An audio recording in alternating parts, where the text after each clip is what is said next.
Thank you for coming, everybody. We are here to celebrate more than 13 years. All right, I'll be short this. The attention span. I don't know.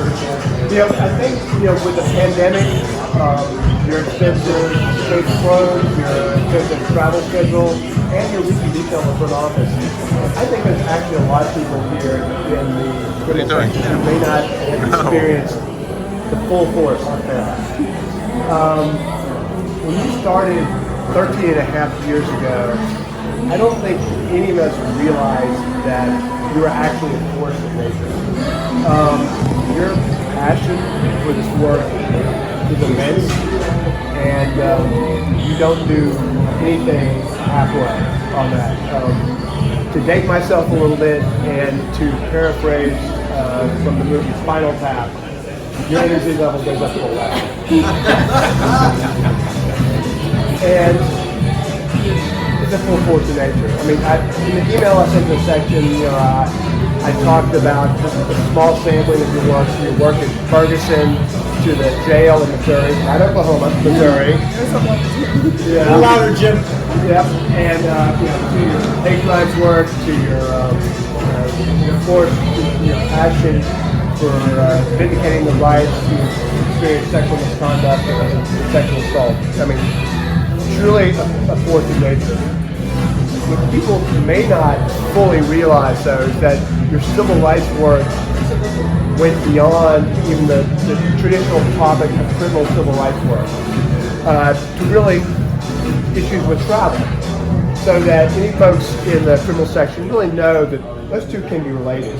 And to put it specifically, folks may remember in National Airport, there was the infamous Gate 35X. Now, the Gate 35X was really just a cattle call where American Airlines passengers were herded downstairs through a narrow door, packed like sardines on shuttles, where they were ferried out to various regional airplanes on a tarmac. And once you exited the shuttle, you took your carry-on luggage, which was too big for a regional carry-on, deposited it into a pile that you hoped would make it to your destination. And then you ascended this narrow stairs to the airplane. There was about a 60-degree angle. Now, any rational person knows, that could look at that does not comply with federal law.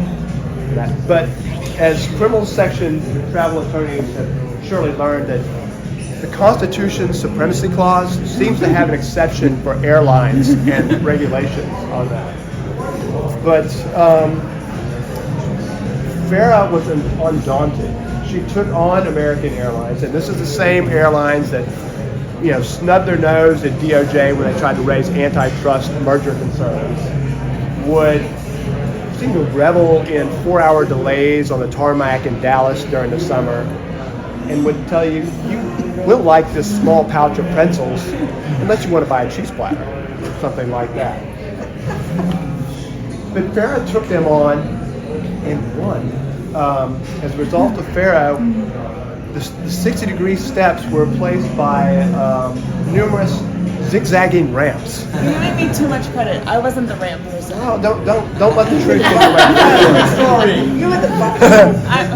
And so she won, and the National Airport engaged on $1 billion renovation, so that Gate 35X is not doesn't there even anymore. exist anymore. Now, Fara may not have had something to do with that, but she may have, and she's simply a force of nature. And so, look, it was a very sad day when you called me and let me know that you were going to be going to OVW. But I'm really happy that you're going to be staying in the department, and I also know that we're going to continue to work together. So that's some solace. Congratulations, and thank you so much.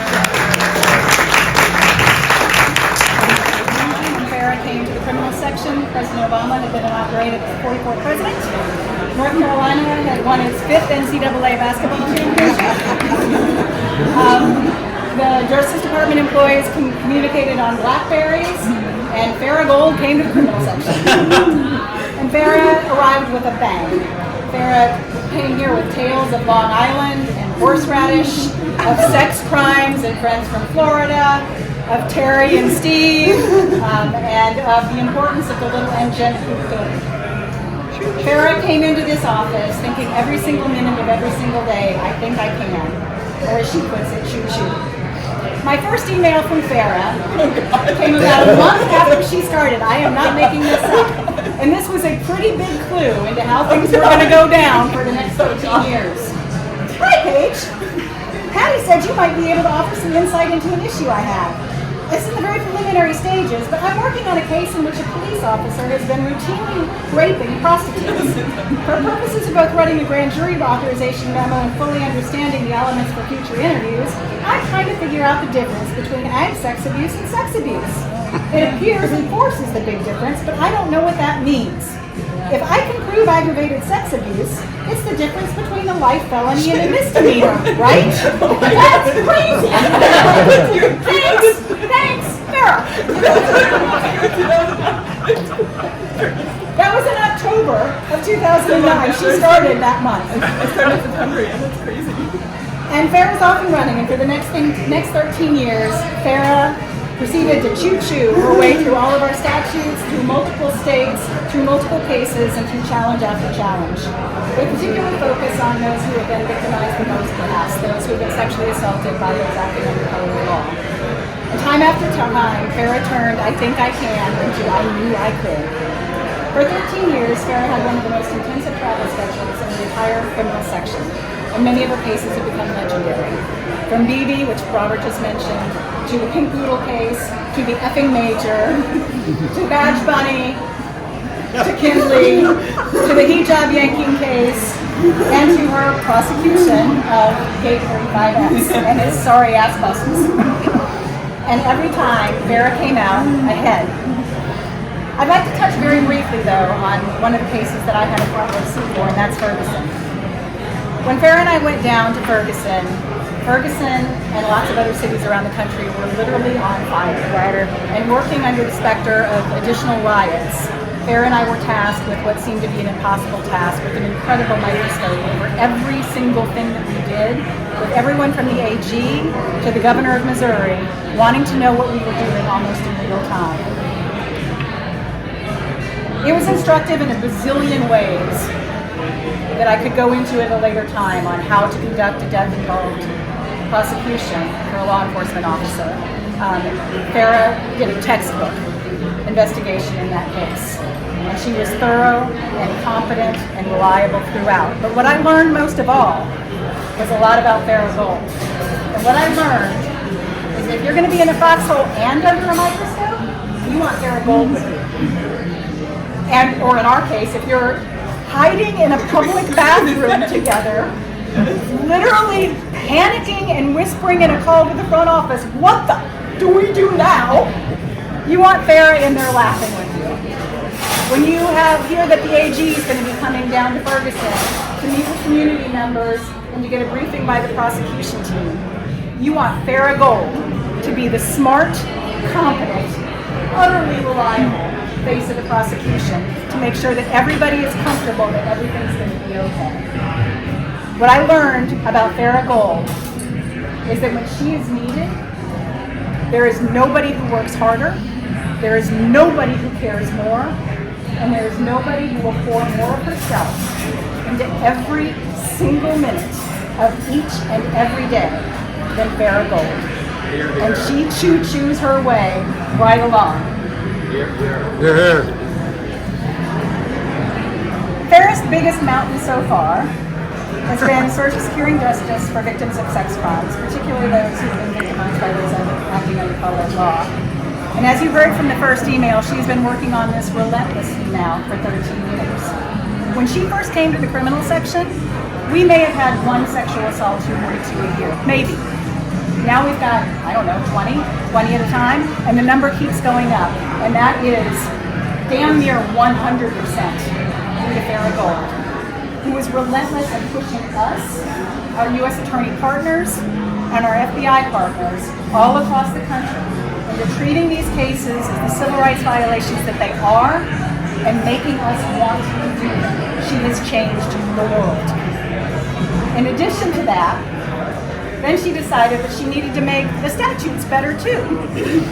And you know that email that I referenced at the beginning about that's the difference between a life offense and misdemeanor, that's crazy? Well, she decided to help do something about that. And Fara played an instrumental role in the behind the scenes stuff that happened to make our new statute 250, 18 U.S.C. 250 law. And those crazy results aren't going to happen anymore for anything that happened after October 1st of 2022. We're going to have a penalty structure that works and that treats these crimes like the crimes that they in fact are. You have inspired me, you have wowed me, you have made me believe that things can happen if you just work hard enough. You have spread that joy and that passion and that enthusiasm throughout the section. I am going to miss you terribly, but I'm really excited to see what you're going to do next. And as Fara is on her way out the door saying, choo choo, I think I can, I'm going to be saying, whoa, Nellie, I think she did.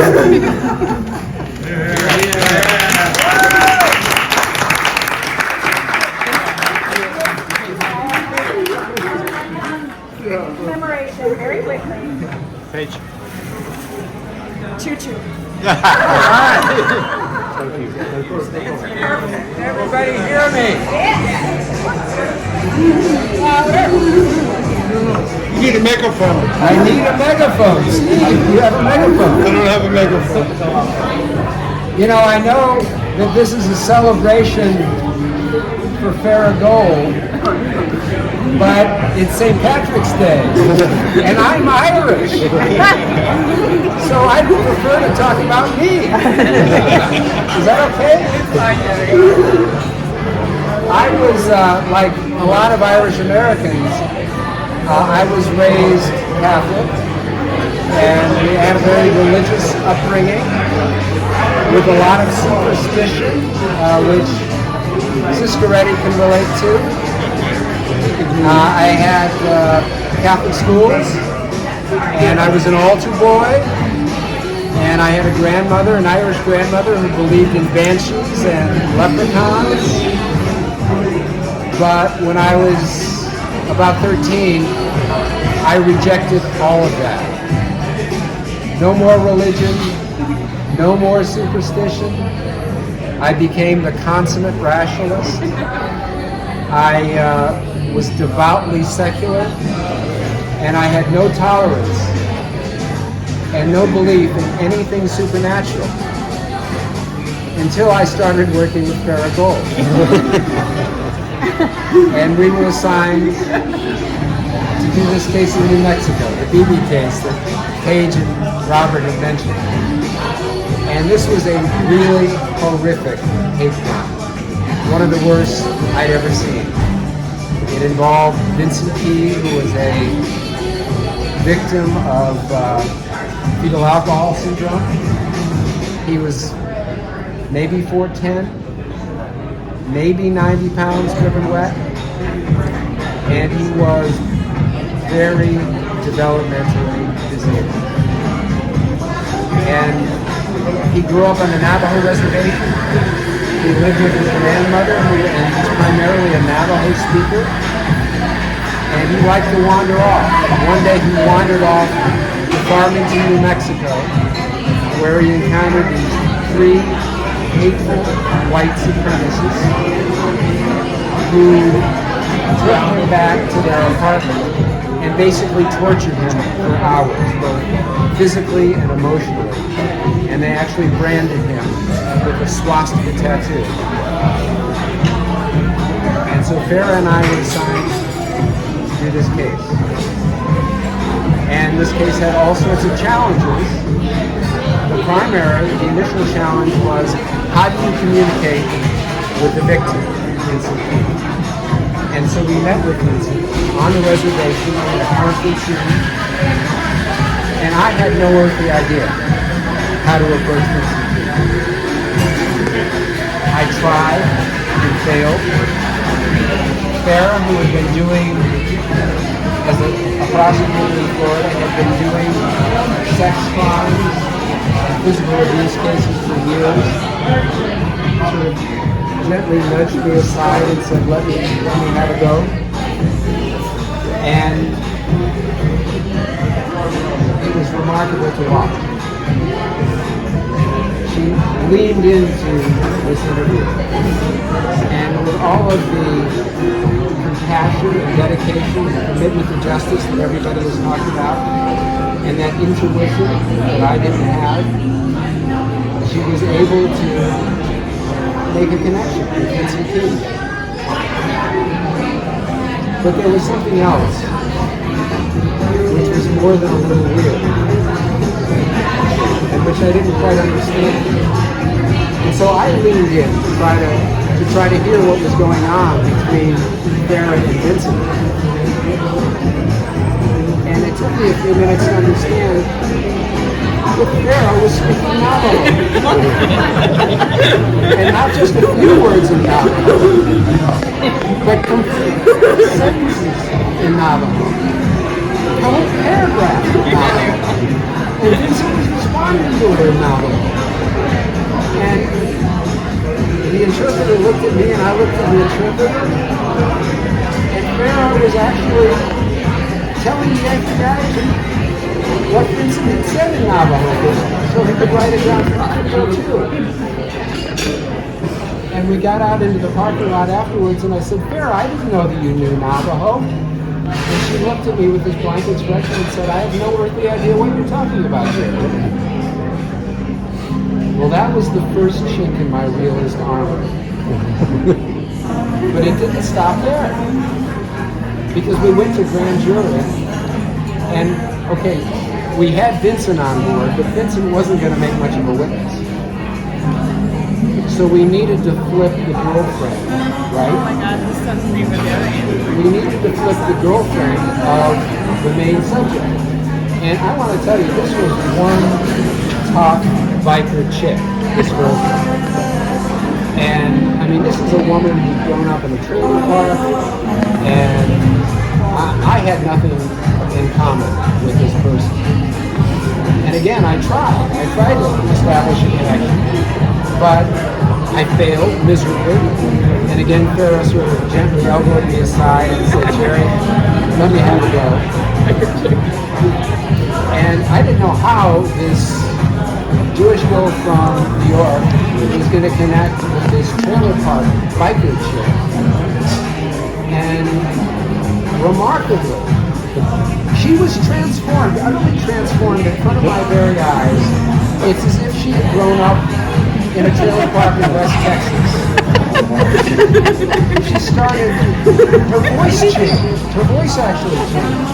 It became raspy, as if she'd been drinking and smoking whiskey for hours. And her face changed, and her eyes, her whole expression changed, like she'd been doing meth for a decade. And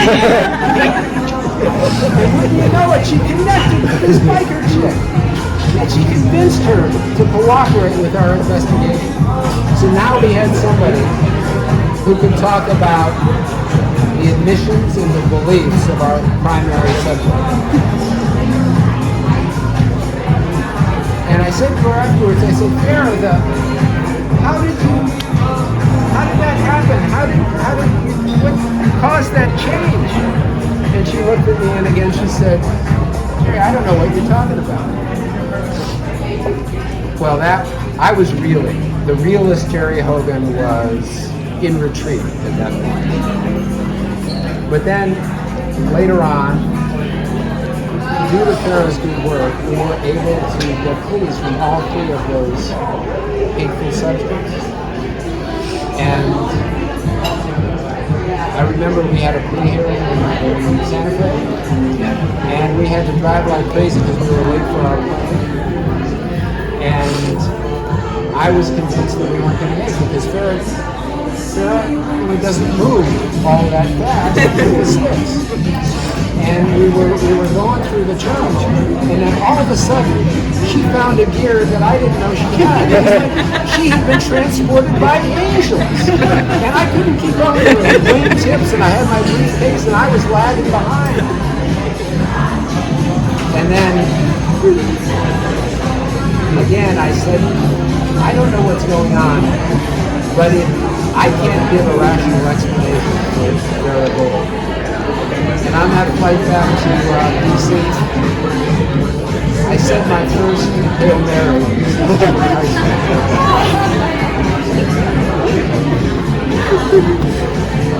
Fara Gold.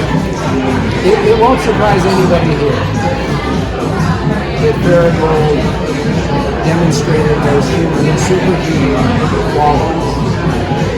Fara Gold is superhuman. She did the work of 5 attorneys. Fara Gold, I don't know why I keep calling her Fara Gold. Fara. It rolls off the tongue.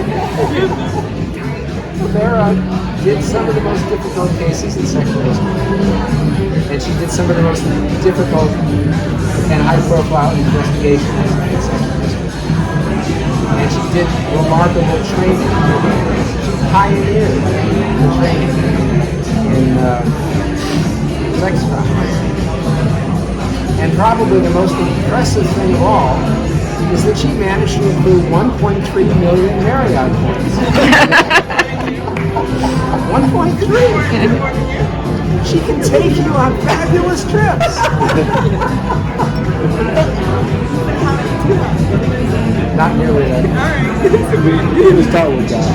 But aside from her work as an amazing lawyer in the criminal science, she is an amazing friend.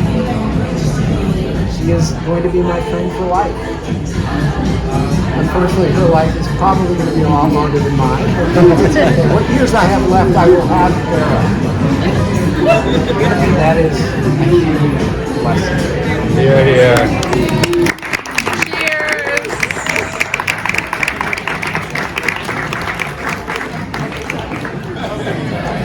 I just want you to know when Fara left Florida and took her job at Justice, her grandparents, my mother and father, her father's mother and father, they were so proud of her for what the work she did in Florida as a state prosecutor. And by the way, I'm an attorney. And so I got to understand exactly and follow her career up to that point. And so her parents called me and said, you need to explain to the grandparents, our mother and father, her grandparents, exactly what Fara's doing. She's coming to Washington. We loved it because Margie and I and her aunt and uncle live here. So I called up my mother and father, Fara's grandparents. I said, you should be so proud. Of course we're proud. But we want to know, when is she going to actually practice law? So I said, no, you don't understand. So she made us all very proud, and I got the privilege as an attorney understanding, as we all do. And by the way, I'm so proud of all of us. She's a great professional. She's always bragged about her colleagues. But I got to follow her throughout her career and follow exactly how she has progressed. Is that okay?